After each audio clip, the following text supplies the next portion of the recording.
Hello po mga kapatid. Magandang gabi po sa ating lahat. Tayo po ngayon ay magsimula sa ating prayer meeting. Ihanda po natin ang ating mga sarili para po sa pakikinig ng kanyang banal na salita at ihanda po natin ang ating mga sarili sa inyong mga pagpapasalamat sa Panginoon, sa mga kung paano gumawa ng mga himala ang Diyos sa buhay natin. Amang banal na makapangyarihan sa lahat, pinupuri ka namin, pinasasalamatan ka namin sa lahat ng bagay, sa lahat ng mga pag-iingat po sa amin, pagliligtas, pagbabantay, at salamat po sa bawat biyaya na tinatamasa namin, at salamat po sa bawat pamilya na sa bawat tahanan nila ay naririyan at handa po silang makipag-isa sa iyo sa pamamagitan po ng gawaing ito, ang pagtitipon sa panalangin. Hipuin po ang puso ng bawat isa na magkaroon po kami ng pagnanais na maabot ka po namin sa gabing ito. Sa gabing ito, itataas po namin ang aming mga kahilingan sa iyo at nawa po ay dinggin mo po ang lahat ng ninanais ng puso namin.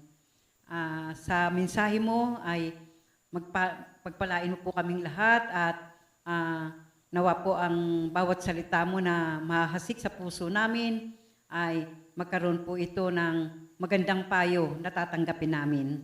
Ang papuri po ay sa iyo lamang, walang hanggan, sa pangalan po ng iyong anak na si Jesus. Amen. Amen.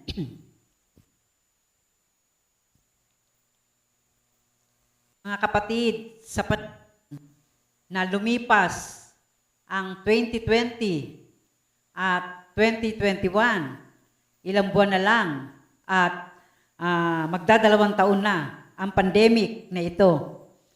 At sa panahon na iyon na lumipas, alam natin mga kapatid, libo-libong tao ang binawian. Kahit ang mga doktor mismo na tumitingin doon sa mga taong nagkaroon ng COVID, sila rin po ay hindi nakaligtas at sila rin po ay marami sa kanila ang binawian ng buhay. Binawian ng buhay dahil po sa COVID-19 na naranasan natin.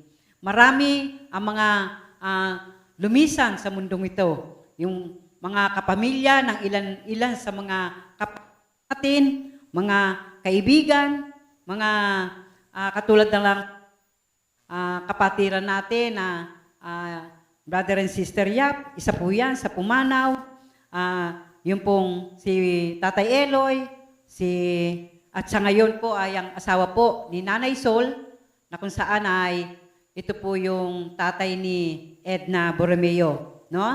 At hindi lang po yan mga kapatid, may ilan din pong mga kapasturan na lumisan na rin po, binawian ng buhay dahil din po sa COVID-19 na ito. At isa po yan sa mga kasamahan ko kasi kasama po ako sa samahan ng mga pastor sa Caloocan. Nakakalungkot nga po ilan na rin po sa mga kasamahan namin ng lumisan dahil din po sa COVID-19. Kahapon lang po isang pastora ang lumisan at isa siya sa close ko na pastora na laging kasama kung saan po meron kaming mga gawain. Nakakalungkot po. Hindi naman po ako nakapunta sa kanya, pero yun na lang po, sa pamamagitan na lang po ng konting sa GCash, kahit sa ganung paraan ay makaano naman po ako, kahit na hindi ko siya nakita. Pero malungkot po, nakakaiyak, no? At mayroon din po sa isa sa kapamilya ko na lumisan din po. Sadya pong talagang napakalupit ng COVID na ito na naranasan po natin, no? At yun nga po, nakakalungkot din. Pero isa lamang po yung masasabi natin nawa yung mga tao na ito, no? Isa lamang po, nawa yung mga taong iyon na binawian ng buhay, naway nagkaroon sila ng pananampalataya. Kasi isa po yun sa bagay na pinakamahalaga sa atin sa mga tao sa mundong ito. Isa po yan sa pinakamahalaga sa buhay natin, yung magkaroon po tayo ng pananampalataya sa ating Panginoon. Nawa silang mga binawian ng buhay ay nagkaroon ng pananampalataya sa ating Panginoon. Nawa ang mga taong iyon ay nagkaroon ng hindi po nahuli ang lahat. Nawa po nangyari yon na bago sila lumisan, hindi naging huli ang lahat. Sa halip ay nagkaroon po sila ng pagtanggap at relasyon sa ating Panginoon. Na yon ay nagkaroon po ng pagsisisi, pagtalikod sa kanilang mga kasalanan. Dumating man yung pagkakataon na sila, pero malaya po silang makakarating doon sa piling ng ating Panginoon. No? Napakalungkot po kasing isipin, mga kapatid, napapanaw tayo sa mundo na wala tayong tinanggap na kaligtasan. Diba? Isa po yan sa napakasaklap na mangyayari sa atin.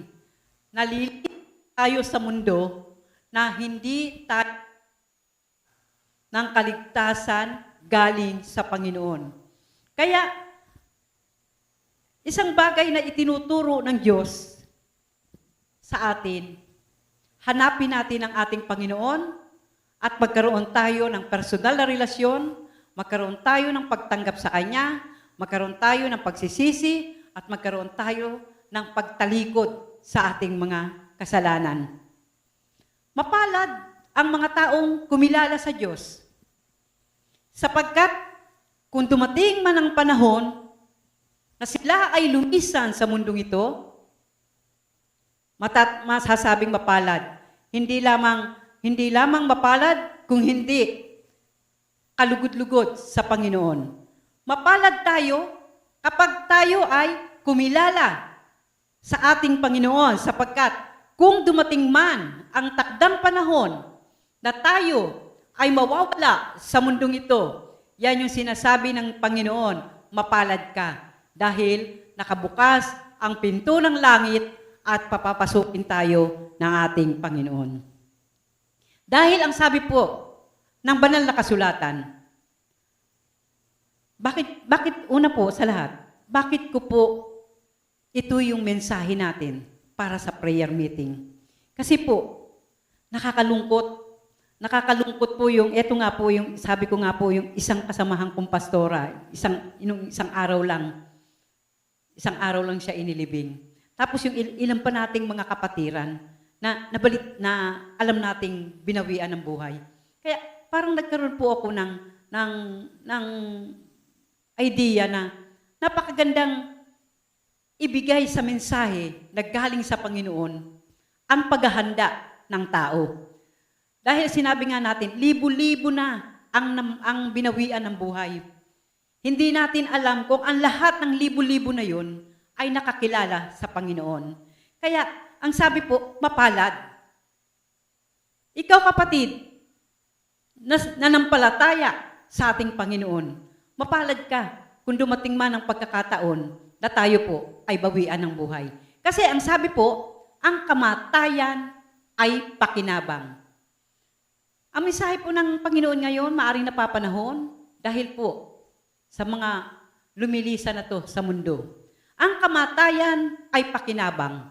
Yan po yung sinasabi ng Pilipos 1:21. Na kung dumating tayo doon sa punto ng kamatayan, dahil tayo ay handa, tinanggap mo si Jesus, nagkaroon ka ng magandang relasyon, nagsisi, nagtumalikod sa kasalanan, at naglingkod sa Kanya, sumunod ayon sa Kanyang kalooban, dumating ang pagkakataon na lumisan tayo sa mundong ito.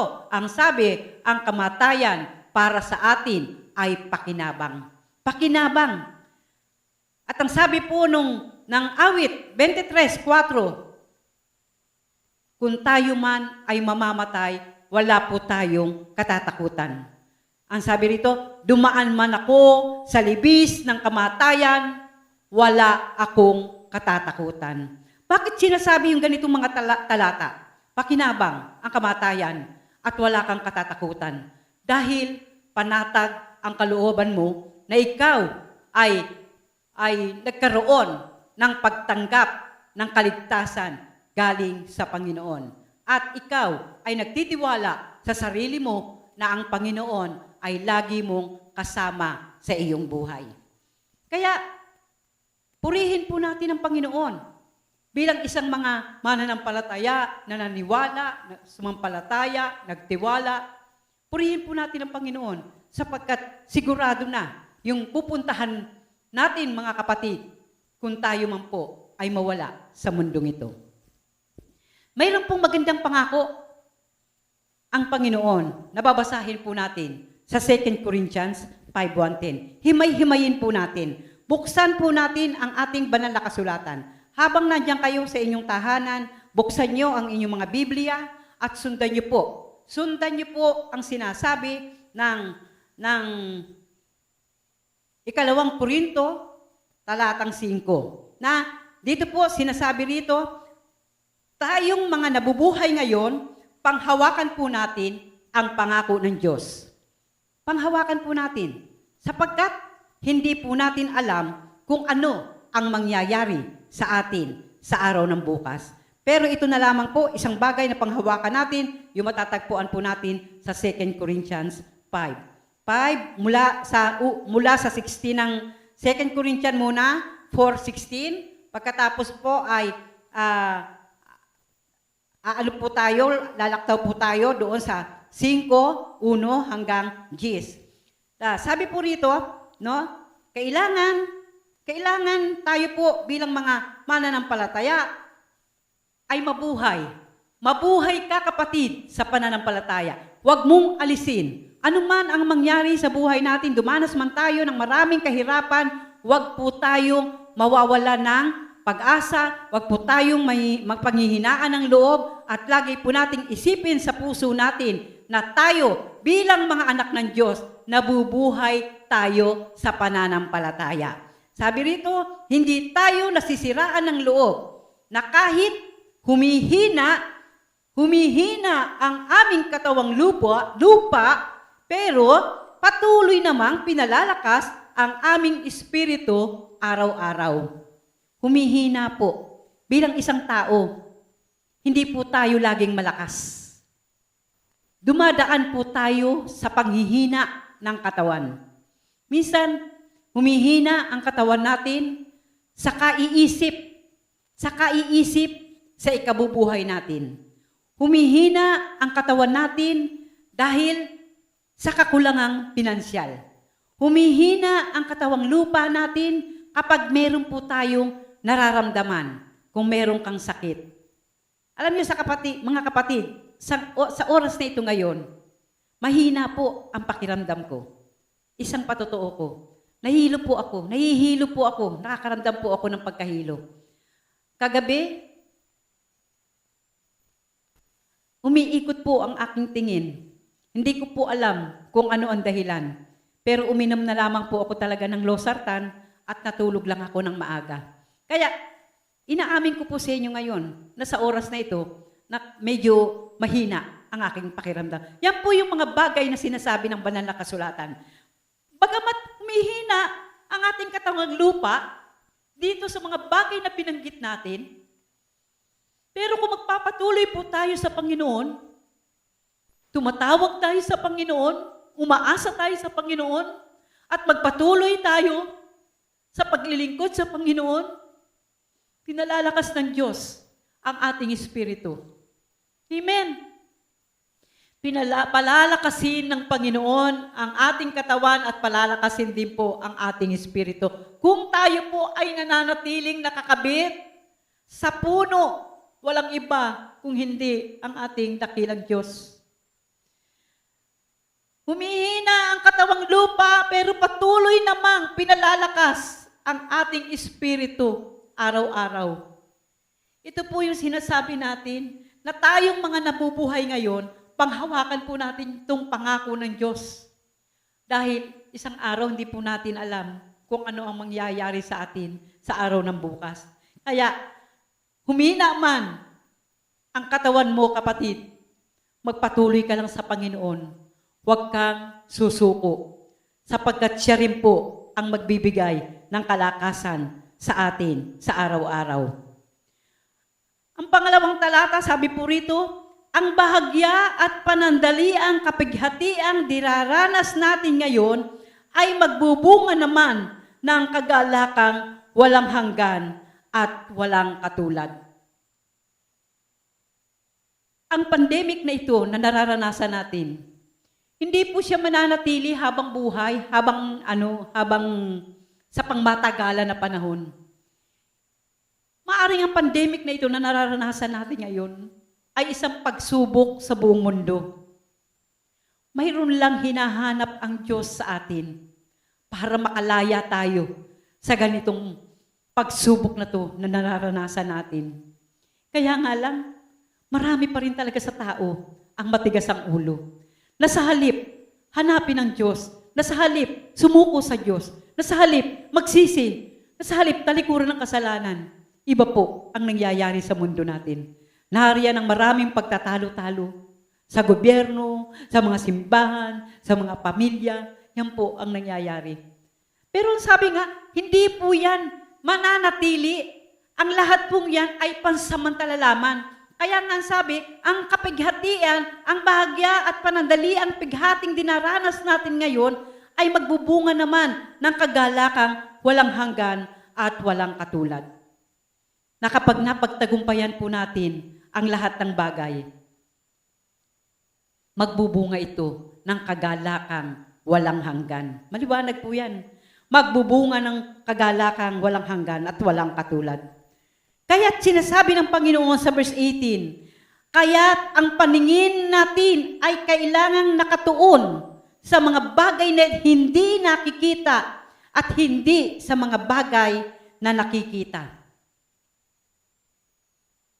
Ituon, habang may buhay tayo, naglilingkod tayo sa Panginoon, ituon natin ang ating mga paningin doon sa mga bagay na hindi nakikita. Ano ba yung mga bagay na hindi nakikita?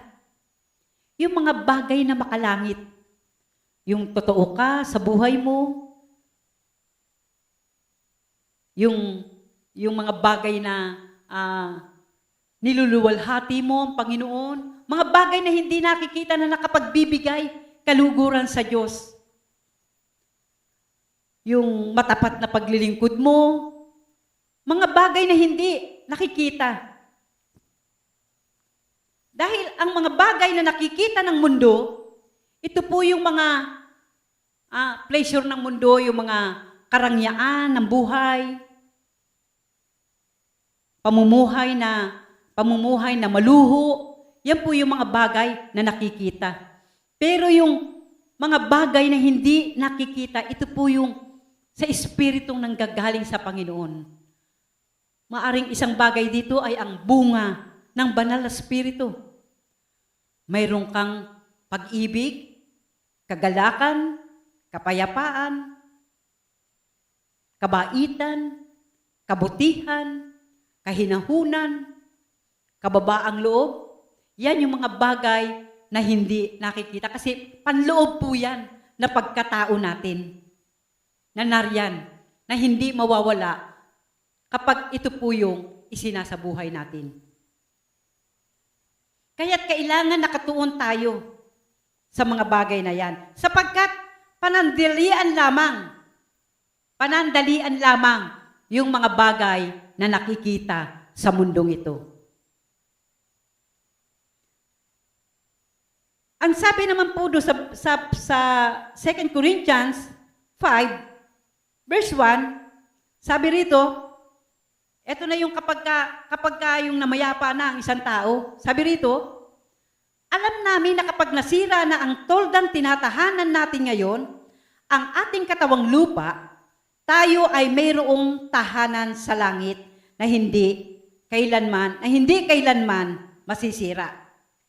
Doon po sa unang talata na binasa natin doon sa 2 Corinthians 4:16, 17 hanggang 18, ito po yung pangako sa atin sa mga buhay ngayon na dapat ginagawa natin na habang may buhay tayo, ang pamumuhay po natin ay namumuhay tayo sa pananampalataya. Ang pangalawa naman dito sa 5, yung kapag ang isang tao ay lumisan na sa mundong ito na mayroong pagkakilala at mayroong pagtanggap. Nasabi, kapag nasira ang toldang tinatahanan, ano ba yung tolda? Ito po yun. Ito po yung katawan nating panlabas. Ito tolda po ito. Tolda. Kapag nasira na po ito, kasi ito pong katawan natin na to, kapag ka po namatay tayo at inilibing na tayo, masisira na po yan. Kakainin na po yan ng mga insekto. Pero meron pong isang bagay na hindi masisira. Nababalik sa Panginoon. Ito po ay ang ating espiritu. Ang ating kaluluwa. Kaya sabi rito, bagamat na tinatahanan natin ito ngayon, ang ating katawang lupa ay nasira, tayo naman ay mayroong tahanan sa langit na hindi kailanman hindi masisira. Ito itong tinatahanan natin ngayon, masisira, pero ang ating espiritu ay uuwi sa Panginoon at merong inihahanda ang Panginoon sa atin na isang tahanan doon sa langit na kinatitirhan ng ating Panginoon. Habang tayo'y nabubuhay sa mundong ito, dumaraing tayo. Dumaraing tayo habang narito tayo sa toldang ito. Ito, yung katawang lupa natin. Marami tayong pagdaing. Pagdaing sa pamumuhay. Pagdaing ng pananakit ng mga katawan. Pagdaing masakit ang ulo. Pagdaing masakit ang mga katawan. Yan po. Marami sabi rito. Dumaraing tayo habang tayo ay nasa toldang ito. At labis na nananabik sa aming tahanang makalangit. Bagamat dumadaing tayo rito sa lupang ito, pero ang lahat ng ito ay pansamantala lamang. Dahil kasi, kapag lumisan po tayo, pananabikan po natin. Yung tahanan nating makalangit. At darating dun, kapag nandun na tayo sa kaharian ng langit, mabibihisan tayo dahil tayo ay natagpuang hubad. Bibihisan tayo ng panibago ng Panginoon.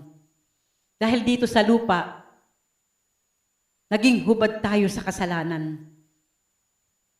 Pagdating natin doon, bibihisan tayo ng bagong espiritu ng ating Panginoon. Tayo'y, habang nakatira pa tayo sa toldang ito, tayo'y naghihinagpis. Naghihinagpis, katulad din sa unang verse. Dumaraing. Sa pangalawa, naghihinagpis. Dumaraing.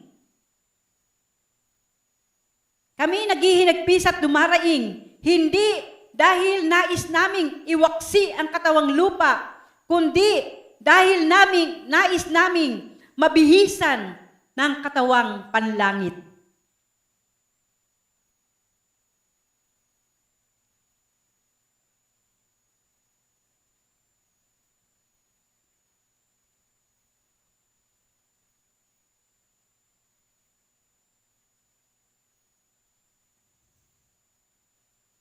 Yan po yung mga sinasabi sa atin, mga kapatid, kapag dumating tayo do sa punto na lumisan tayo sa mundong ito. Yan po yung mga bagay na pangako sa atin. Na sa mundong ito marami tayong karaingan. Marami tayong mga paghihinagpis. Ang sabi nga, alam ng Panginoon ang lahat ng paghihirap natin sa lupang ito. Pero alam din ng Diyos kung anong uri ng paglilingkod ang ginagawa natin. At kapag dumating na po tayo sa ganung punto ng buhay natin, wala po tayong pagsisisihan. Ang sabi nga, ang katawang lupa natin na to, na iiwanan natin, ay mabubulok. Pero mapapalitan po ito ng bagong espiritu pagdating natin doon sa kaharian ng langit. Kaya't malakas ang aming loob. Ito po yung mga mananampalataya na minsan may magsasabi nga riyan na mga kapatid, ay handa na akong mamatay, mga ganyan, may mga salita pong ganyan. Na ibig sabihin, ang tao ito, kaya siya nagsasalita ng ganyan na handa na siyang mamatay, handa na siyang lumisan, kasi alam niya sa sarili niya na kung mamatay siya, ay alam niya kung saan siya patungo. Kaya nasasabi niya na malakas ang aming loob. Alam naming habang kami narito sa katawang lupa, hindi kami makakapasok sa tahanang inihanda ng Panginoon. Habang narito tayo sa katawang lupa, hindi tayo makakapasok sa kaharian ng langit. At ang tanging papasok lamang talaga doon ay ang ating kaluluwa, ang ating espiritu. Ang katawan nating ito ay maiiwan po dito sa lupang ito. Kaya naman, ang pinakananais namin ay maging kalugod-lugod sa Kanya, maging nasa katawang lupa o maging nasa piling na niya. Ito po yung sinasabi pang isa ng ating Panginoon, na habang narito po tayo sa ating katawang lupa, nais ng Panginoon na maging kalugod-lugod po tayo sa Kanya. Napakaganda pong mensahe na ibinibigay sa atin ng Panginoon na paghahanda. Paghahanda po ito eh. Sabi ko nga sa inyo, kaya ko nasabi, ang pumasok sa isip ko una sa Panginoon, ang mensaheng ito. Kasi nakakalungkot po doon sa mga nabalitaan nating mga namatay, mga libo-libong tao. Tapos hindi natin alam, hindi naman natin sila pwedeng husgahan, hindi po natin sila pwedeng hatulan. Kaya ang ano po natin sa kanila, ang panalangin po natin sa kanila, nawa bago sila lumisan, bago sila binawian ng buhay, nawa ay naranasan nila yung kaligtasang nanggagaling sa Panginoon. Kaya tayong mga buhay ngayon, ihanda po natin talaga lagi ang ating mga sarili. Lagi po tayong handa. Hindi po natin sinasabi na paghandaan natin yung ating paglilibingan. Hindi po natin sinasabi na pagandahin po natin yung ating paglalagyan. Hindi po natin sinasabi na kumuha po tayo ng pinakamagandang kahon na paglalagyan natin. Hindi po. Ang paghahanda po na kinakailangan natin gawin ay spiritual. Maging kalugod-lugod po tayo sa Panginoon. Ayun sabi nun, ang pinakakanais po namin ay maging kalugod-lugod sa Kanya. Maging sa katawang lupa na ito, nang ibig sabihin, maging kalugod-lugod po tayo sa Panginoon habang naririto pa tayo sa katawang lupa nating ito. Dahil isang araw, ang katawang ito ay iiwanan po natin at ang ating espiritu ay babalik sa Panginoon. Lahat tayo ay haharap sa hukuman ni Kristo at tatanggap tayo ng nararapat ayon sa ating mga gawang mabuti o masama nung tayo'y nabubuhay pa sa katawang ito. Yan po yung sinasabi ng banal na salita ng Panginoon.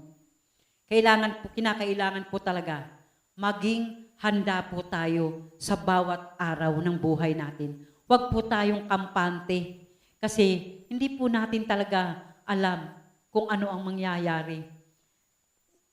Yun nga po, pastora namin, hindi ko talaga maisip. Dahil nung nakaraang buwan lamang po, magkakasama pa po kami, ganyan ang kamatayan. Kung mapapansin din po natin, kung kilala niyo po si Pastor Villamin, kasama din namin yun sa samahan ng Caloocan Pastors. Ang lakas-lakas ng katawan niya. Nang dahil lang po doon sa, siguro yung paghahanda ng masarap na pagkain, na ginanahan siya, nag-high blood siya, tumaas ang kanyang blood pressure. Pagkatapos kinabukasan, nabalitaan na lang namin, wala na. Yun po yung mga nakakalungkot. Pero salamat itong mga pastor na ito, na kahit lumisan sa mundo, alam na nila kung saan sila patungo. Kaya lang, yung marami, no? Kaya tayo ngayon, mga kapatid, paghandaan po natin ang ating buhay sa karoroonan natin, sa piling ng Panginoon. Hindi ko po sinasabi na, ano ba yan? Minisahe mo yan, pastora? Bakit? Para sa kamatayan eh. Hindi po. Kasi po, paghahanda po, nagpapaalala lamang po. Yan po yung pumasok sa isip ko na una sa Panginoon. Ang mensahe para po sa paghahanda ng ating pupuntahan doon sa langit. Nawa po ay, meron po tayong nakuhang aral dito. Ang sabi po, nawa habang narito pa kami sa katawang lupa na ito, ay maging kalugod-lugod kami sa iyo, Panginoon. Maging kalugod-lugod. Kahit na narito dito sa katawang lupa na to, namumuhay kami ng maayos, namumuhay kami ng mayroong pagkatakot. Huwag po tayo ay, wala pa naman eh, malakas ang katawan ko. Hindi pa ako kukunin ng Diyos. ang kamatayan ay dumarating hindi lamang sa edad. May bata, may matanda, may namatay sa aksidente, namatay sa sakit, may namatay na inatake, may namatay na hindi na nagising. Iba't ibang uri ng kamatayan na hindi natin nalalaman. Ako kagabi lang, tatakot po ako kagabi. Totoo po yan mga kapatid. Medyo nagkaroon po ako ng takot. Paghiga ko, umiikot ang tingin ko, umiikot yung itaas. Pero, nung uminom po ako ng losartan, sabi ko po sa kasama ko, hindi muna ako alas 8 pa lang, natulog na ako, hindi na muna ako nag-FB. Pinahinga ko po yung sarili ko, awa ng Diyos. Muli, pagising ko ng umaga, bagong buhay na naman po, binigay sa akin ng Panginoon. Nawa po, paghandaan po natin yung bawat buhay natin, mga kapatid. Marami pong salamat. Salamat dakilang Diyos sa mensaheng ibinigay mo po sa amin. Hindi po ibig sabihin na tinatakot po namin ang bawat isa. Kung hindi, ibig sabihin po nito ay bigyan po namin ang aming mga sarili, na kami po ay magkaroon talaga ng paghahandang spiritual sa aming buhay, na ano man ang mangyari, alam namin na kami ay pupunta sa iyo at sasabihin mo po sa amin, pumasok ka anak dito sa kaharian ng langit. Nawa po ganun po ang mangyari sa aming lahat, Panginoon. Tulungan mo po kami na habang narito kami sa katawang lupang ito, Lord, bigyan mo po kami ng pusong namumuhay na mayroong banal na pagkatakot sa iyo. Habang nandito kami sa katawang lupa na ito, Panginoon, magkaroon po kami ng buhay na matuwid. Tulungan mo po kami. Ikaw po yung pag-asa namin. Ikaw po yung lagi magpaalala sa amin na kung kami man po nahuhulog na sa tukso ng kasalanan, lagi mo po kaming paalalahanan, Lord. Lagi mo po kaming paalalahanan upang hindi kami mahulog. Marami pong salamat. Papuri po sa iyo lamang walang hanggan. Sa pangalan po ng iyong anak na si Jesus. Amen. Amen.